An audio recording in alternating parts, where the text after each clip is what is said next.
E aqui agora, caminhando para o final, nós vamos ver as atribuições dessas três pessoas.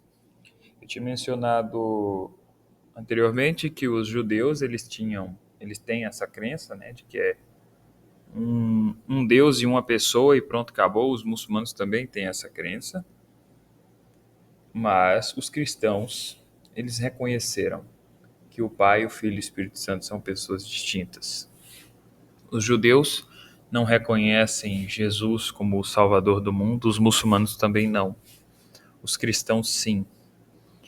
E cremos que o Senhor Jesus é poderoso para esclarecer a mente de quem ele achar graça, para que possa também se achegar aos pés do Senhor Jesus e serem remidos pelo seu sangue. Pai, Filho e Espírito Santo. Um Deus. Um único Deus. Quem é o Pai? O Pai, ele é a causa, origem e princípio de todas as coisas visíveis e invisíveis. O Pai não foi feito, nem gerado e nem criado por ninguém. Algumas atribuições que nós conseguimos enxergar nas Escrituras.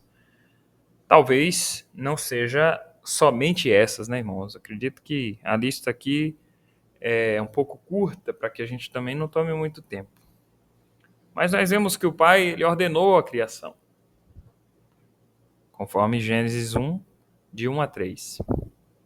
O Pai enviou o Filho, conforme Gálatas 4, versículo 4 a 5, e 1 João, capítulo 4, versículo 14.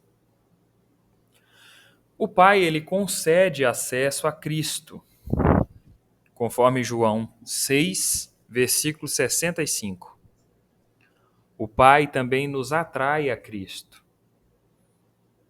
conforme João 6, versículo 44.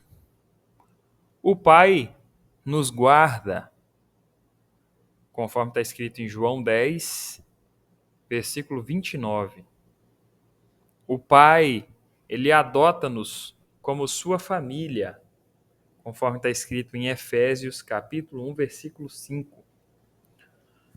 O Pai também livrou-nos das trevas e nos transferiu para o seu reino, conforme está escrito em Colossenses 1, versículo 13.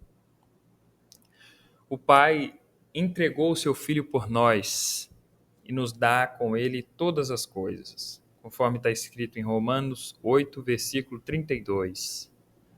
O Pai é nosso juiz, conforme Hebreus 10, 30.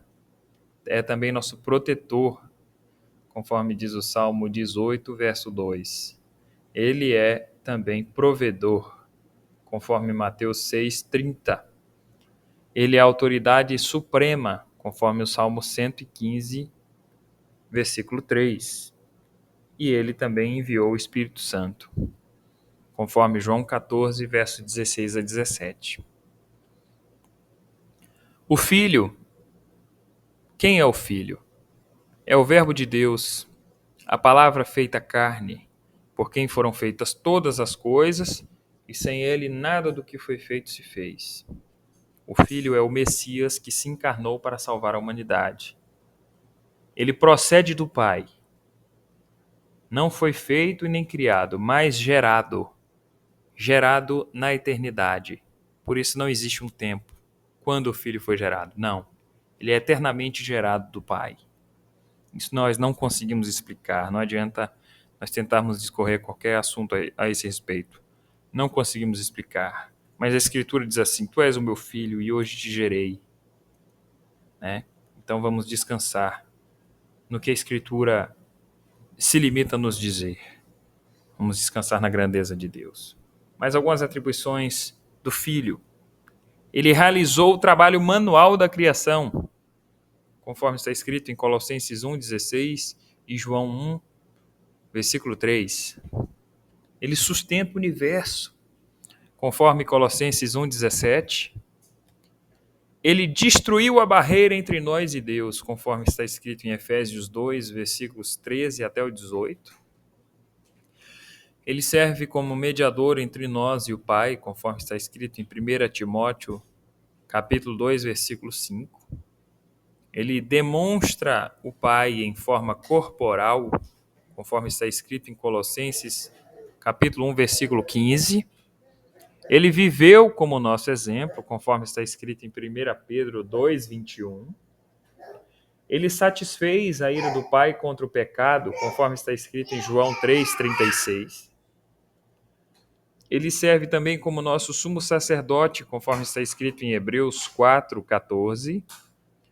Ele dá-nos a vida eterna, conforme está escrito em 1 João, capítulo 10, versículo 28. Ele redime e perdoa pecadores, conforme está escrito em Colossenses 1, versículo 14. Ele se compadece de nossas fraquezas, conforme está escrito em Hebreus, capítulo 4, versículo 15. E ele pediu ao Pai para enviar o Espírito a habitar nos crentes, conforme está escrito em João 14, 16. E quem é o Espírito Santo? O Espírito Santo é o Consolador, que tem o penhor da nossa salvação, que clama, Abba Pai, que testifica que somos filhos de Deus. Ele é o confirmador da salvação dos crentes.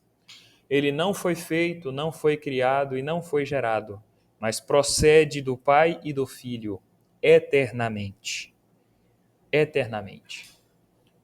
Algumas atribuições do Espírito Santo.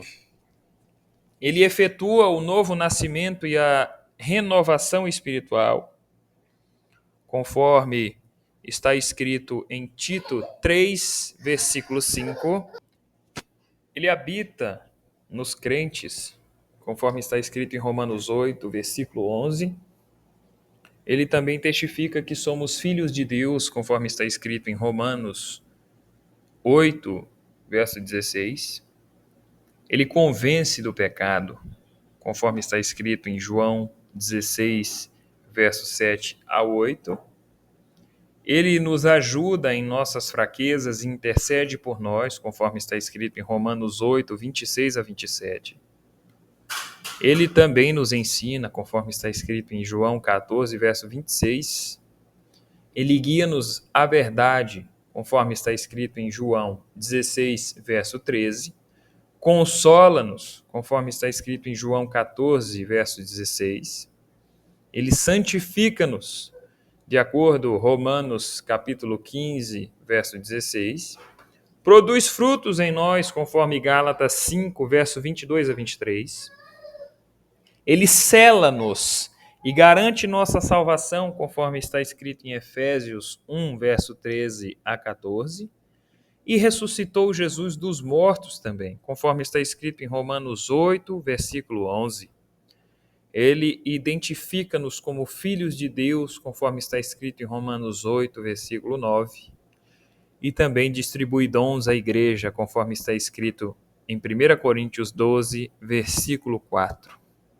No geral, nós vemos que essas três pessoas divinas, essas três pessoas distintas que estão na divindade, são autossuficientes, são todo-poderoso. Um único Deus que harmoniosamente subsiste em três pessoas distintas, que não são confundíveis. Repito, o Pai não é o Filho não é o Espírito Santo e o Espírito Santo não é o Pai. Descansemos na grandeza que é esse mistério. Pensou?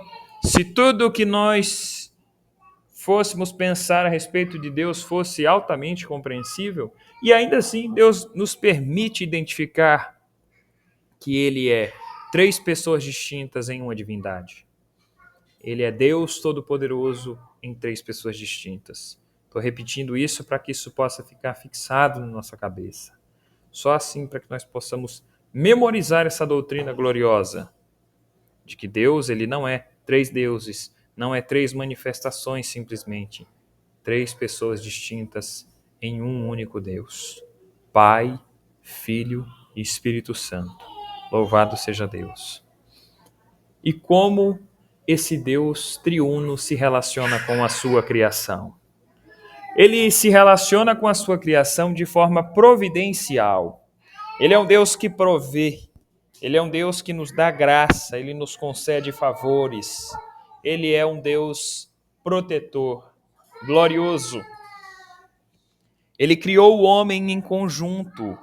Ele nunca trabalhou sozinho, só o Pai, só o Filho ou só o Espírito Santo. Essas três pessoas gloriosas sempre trabalharam em conjunto na divindade. Por isso, são Deus único. Deus único. Ele também desceu para ver o estado da Torre de Babel. Quando diz assim, desçamos para ver como está a Torre de Babel. A Trindade Santa conversando e ali vendo a situação do homem. Por fim, ele se relaciona com sua criação de forma soberana, conduzindo todas as coisas. Todos nós, agora nesse momento, independente do momento, do local onde você está ouvindo esse vídeo, você está guiado pelo Pai, pelo Filho e pelo Espírito Santo. Que nós possamos estar sempre guiados por essa Trindade Santa, por esse Deus único, que é três pessoas distintas. Que o Pai, o Filho e o Espírito Santo possa estar em nosso coração. Que não tenhamos recebido o Pai, o Filho e o Espírito Santo somente no dia do nosso batismo, nas palavras do ancião que nos batizou, mas que possamos, a partir dali e até mesmo antes dali, ter vivido com amor, com harmonia, com esse Deus Todo-Poderoso, que é Pai, Filho e Espírito Santo. Para que nós possamos ainda mais gravar em nossos corações e meditar também, não só na Escritura, mas no nosso inário, que é a Palavra de Deus cantada. Eu separei aqui 5 hinos, alguns hinos que eu pude folhear e encontrar, que falam da Trindade Santíssima com clareza. Então, o hino 89, ó grande Deus. O hino 148, louvor a Deus, o Criador. O hino 187, Jesus Cristo habita em nós. O hino 196, sem Deus Pai. E o hino 256, sem Deus Pai vivi no mundo. São hinos que às vezes são até difíceis de pedir na igreja, mas fica para a Irmandade meditar, pensar a respeito. São hinos de adoração à Trindade Santíssima. Lembremos, um único Deus, sem ídolos, sem imagens, sem estátuas, sem esculturas. Um único Deus, que subsiste em três pessoas distintas: o Pai, o Filho e o Espírito Santo. Glória a Deus por esse mistério tão glorioso que nós, na nossa compreensão finita, não conseguiremos absorver 100%. Mas ao vermos esse mistério e entender que a nossa compreensão é pequena para poder consumir isso, nós nos prostramos e adoramos. Glória ao Pai, ao Filho e ao Espírito Santo, como era no princípio, agora e sempre. Isso é uma mensagem antiga na história da igreja, que ninguém pode atribuir para si, nenhuma denominação, nenhuma igreja. Não, isso é bíblico. Glória ao Pai, ao Filho e ao Espírito Santo. Glória ao Pai, ao Filho e ao Espírito Santo. Que Deus seja sempre louvado. Que a graça de Jesus Cristo, que o amor de Deus Pai e a comunhão do Espírito Santo estejam em nossos corações para sempre. Que Deus abençoe a todos e logo mais nos vemos novamente.